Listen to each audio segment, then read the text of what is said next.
Muchas gracias.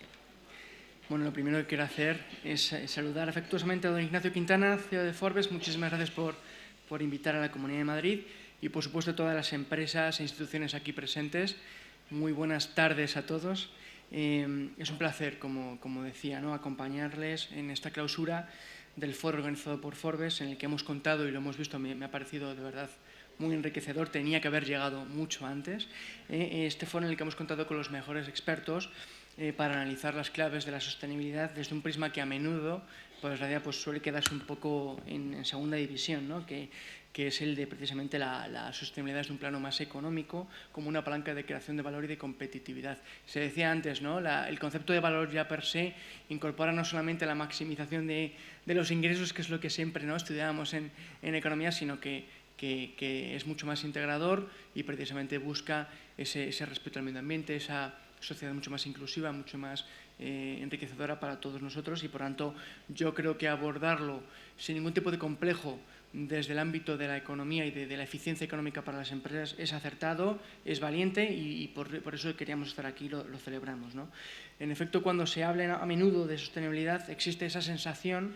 de que esta es incompatible con el crecimiento económico y que por tanto solo se puede garantizar una economía, como decía, ¿no?, más responsable con el medio ambiente o inclusive a costa de penalizar la actividad empresarial. Y esto ha conducido lamentablemente a que también en ocasiones pues, se produzca una polarización del debate, ¿no?, y a primar la ideología frente a la lógica, frente al rigor técnico o la realidad de los hechos. Y ello se ha traducido también a que, y esto especialmente en Europa creo que es más constatable, una regulación que ha nacido sobre una concepción en la que parecía que había que primar ciertos objetivos de sostenibilidad ambiental o social frente a los económicos. En ese sentido, como resultado, lo que estamos viendo en Europa, y también creo que se ha abordado en las primeras mesas, es que estamos pagando actualmente un coste muy alto, ¿no?, en términos de pérdida de competitividad y de desindustrialización. Permitidme que en calidad de director de industria pues hable un poquito más de ese concepto, ¿no? Así lo certifican, lo decía Pablo también, ¿no?, estos son los preocupados, ¿no?, el informe Oleta, el informe Draghi más recientemente, que han levantado la mano y han dicho que Europa tiene un serio problema, ¿no? Y yo creo que no es necesario otro informe para constatar esa vulnerabilidad, que ya no es una amenaza, sino que es un hecho. Leíamos hace 2 semanas el último dato de producción industrial que se ha publicado en la eurozona por parte de Eurostat. Reflejaba en el mes de abril una caída del 2,6% con respecto al mes anterior, una caída mucho más grave de la que esperaban los analistas, pero lo peor de todo no es esa caída intermensual, sino que si comparamos estos niveles con los del año 2021, es decir, justo después de la recuperación post-pandemia, hemos perdido en Europa más de 4 puntos de capacidad industrial. Esto es muy grave y más en estos momentos de coyuntura geopolítica, estos tiempos líquidos que vivimos, ¿no? Este deterioro, por supuesto, obedece a un hecho muy coyuntural, que es efectivamente esa guerra, ¿no?, esa invasión de Rusia en Ucrania, también las tensiones en Oriente Medio, la crisis energética, la subida de precios que hemos venido padeciendo en los últimos años, pero también obedece a un fuerte carácter estructural en Europa, que es precisamente un marco regulatorio que ha sustentado nuestro modelo de crecimiento y que, bueno, pues parece que por fin nos estamos dando cuenta no ha sido el más acertado. Lo resume muy bien un filósofo que seguro que todos conocen, que es moderno, sigue vivo, Nassim Taleb, ¿no?, que ha escrito muchos libros. A mí me encanta cómo resume la situación para Europa cuando dice que al abandonar la producción industrial o la industria en definitiva en Europa, también hemos abandonado la innovación, nos hemos olvidado de la innovación, porque es precisamente la innovación esa palanca que contribuye al aumento de la productividad y sobre la que luego se pueda asentar todo, ya sea la definición de modelos económicos que sean mucho más disruptivos, más verdes, más digitales, en definitiva más competitivos. También la innovación como ese catalizador para atraer y retener un talento de alto nivel, un empleo que sea mucho más estable y cualificado, y también, por supuesto, una economía descarbonizada, que esto sí, que crezca de manera sostenible en el medio y largo plazo, ¿no? Entonces,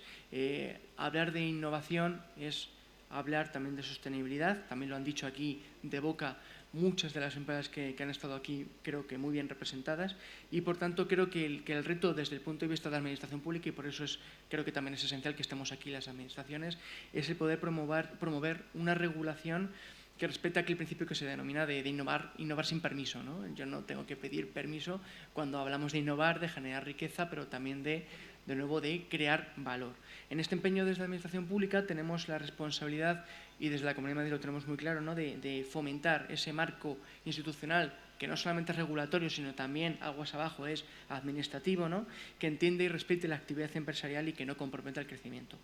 No es incompatible avanzar en la sostenibilidad de la economía con seguir generando los incentivos adecuados para que la industria opere. Antes, cuando hablaban de que el cambio sea egoísta, yo prefiero hablar de incentivos, es lo mismo. Al final, si no tenemos nunca en cuenta cuáles son los incentivos a que nos movamos, a que nos transformemos, a que mejoremos, pues el resto es hablar de utopía. No podemos hablar de otra cosa. Estamos el ser humano es económico por naturaleza y, por tanto, pues hay que promover precisamente ese entorno de incentivos adecuados para poder seguir transformándonos, pero a la vez sin comprometer nuestra actividad y nuestro día a día. En este sentido, la Comisión Europea está reaccionando, como decía antes. Yo creo que es acertado ese primer paquete ómnibus, ¿no?, que presenta novedades como la directiva Stop the Clock, que se ha comentado también antes, ¿no?, para repensar y reformar las directivas previas en el ámbito de la normalización, en el ámbito del reporte, diligencia debida, la taxonomía, etc., ¿no? También, en nuestra experiencia, creo que ha habido algunos reglamentos nuevos o no tan nuevos, como el Net Zero Industry Act, la famosa NZIA, que creemos que van en una buena dirección, primando la simplificación administrativa para la concesión de autorizaciones e incentivando también la inversión, por ejemplo, en energías renovables. Todo a partir de la definición de una serie de proyectos estratégicos que van a tramitarse por la vía de urgencia. Eso también se está reflejando, creo que también de manera adecuada, en la normativa española. Está ahora mismo a punto de aprobarse el Real Decreto que viene a procedimentar el reglamento NZIA, también el de materias críticas fundamentales, pero que ambos reglamentos van a lo mismo, ¿no?, a simplificación administrativa. Desde la Comunidad de Madrid pensamos que ese sí que es el camino, pero más allá de una reglamentación siempre de arriba abajo, que entendemos que en algunas ocasiones es necesaria, pero no debe ser demasiado rígida, favorecemos o tendemos a pensar desde la Comunidad de Madrid que hay que primar también los esquemas de abajo a arriba, que vienen al final a complementar muy bien lo que a veces desde la Administración Pública, con nuestra ceguera burocrática a veces, o nuestro horizonte en ocasiones muy cortoplacista, pues no somos capaces de ver, ¿no? Yo creo que aquí hay numerosos ejemplos, casos de éxito de modelos de colaboración público-privada. También la certificación, por ejemplo, la certificación voluntaria por parte de las empresas, creemos que es un caso muy exitoso que hay que seguir promoviendo, tanto por parte de los certificadores, pero también, por ejemplo, en algunas iniciativas que tenemos muchas comunidades autónomas. Aquí en la Comunidad de Madrid tenemos el sello Madrid Excelente, que viene precisamente a primar, a reconocer esas iniciativas en el ámbito de la sostenibilidad en un sentido muy abierto, como decía antes, por supuesto, pero también en lo que ahora también se viene denominando, por ejemplo, la simbiosis industrial, ¿no?, el ser capaces de reaprovechar lo que es la basura, si me permitís, de una empresa puede ser el input con el que produce otra. Así que creo que ese tipo de colaboraciones circulares, ¿no?, sostenibles, también son muy exitosos, se están demostrando así, y creo que tienen no solamente un impacto en la eficiencia empresarial, sino también, como se comentaba antes, que lo decía Silvia Canals de Danone, en el ámbito, en la pata más de reequilibrio territorial, ¿no?, de especial cuidado a los municipios más pequeños, ¿no?, municipios rurales. Por tanto, al final vemos que la propia sostenibilidad, con ese foco de colaboración público-privada, reglamentación o regulación de arriba abajo, pero también esquemas de cooperación abajo arriba, genera un proceso autocatalítico, diría yo, ¿no?, para que la sostenibilidad sea una cosa palpable de todos, no algo anónimo que se distribuye entre todos, ¿no?, y que al final podamos contribuir. El sector privado ha demostrado hoy aquí,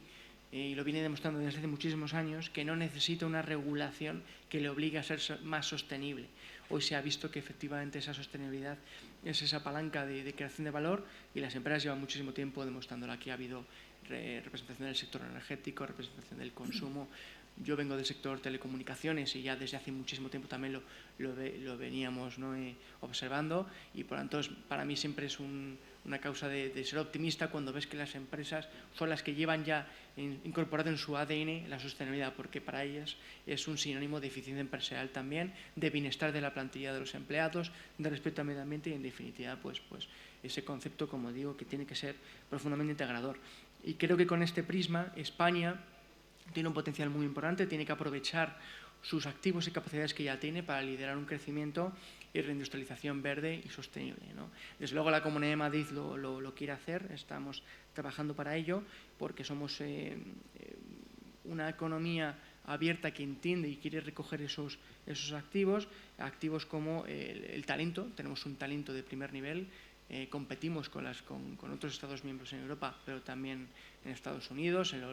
Hace poco leí un informe de LinkedIn, ¿no?, que precisamente venía a poner en valor ese maravilloso talento en España y en la Comunidad de Madrid, especialmente en el ámbito de las altas y medias tecnologías. En España también tenemos una de las principales economías con mayor potencial en generación de renovables. Competimos o ya lideramos la carrera junto con Alemania, Países Bajos, pero somos uno de los players más importantes y contamos con un mix energético muy diversificado que hay que seguir ampliando, no constriñendo. Ese matiz me parece importante. El talento al que hacía antes referencia hay que cuidarlo y retenerlo, y también unas infraestructuras de primer nivel, tanto energéticas como de comunicaciones digitales, que hay que también seguir modernizando con criterios técnicos y no ideológicos. Este es el camino, esa es la posición de la Comunidad de Madrid. Queremos liderar, como estamos haciendo, una política económica y también industrial que responda a los desafíos globales, aprovechando nuestras capacidades. Y todo ello unido con una economía abierta, con una fiscalidad que en el limitado margen de competencias que tenemos las comunidades autónomas, especialmente en fiscalidad empresarial, que no tenemos ninguna, sí que intentamos, al menos en el impuesto, en el IRPF, o en la capacidad de no tener impuestos propios, como la Comunidad de Madrid, en lugar de penalizar